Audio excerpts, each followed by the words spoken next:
பார்த்தவங்கிட்ட கேளுங்க, எங்கிட்ட கேட்டீங்க. நீங்க சொல்லுங்க. நான் ஒரு ஒரு ஒரு படம் ரசிகர்களோட சேர்ந்து வெற்றி தியேட்டர்ல பாத்துட்டு இருக்கீங்க. உங்களுடைய சீன் வரும்போது ரசிகர்களுடைய ஆரவாரம் எப்படி இருக்கு? அதை நீங்க எப்படி ஃபீல் பண்றீங்க? நல்லா இருக்கு. ஃபர்ஸ்ட் டைம் இப்படி பாக்குறேன். இந்த எக்ஸ்பீரியன்ஸே புதுசா இருக்கு. சந்தோஷம். டைரக்டரா வெற்றி தியேட்டருக்கு வந்திருக்கீங்க படம் ஹீரோவா புதுசா இருக்கு.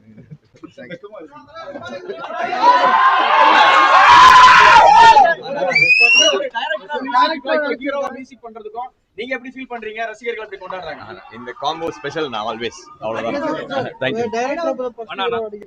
ஆமா, சூப்பர்.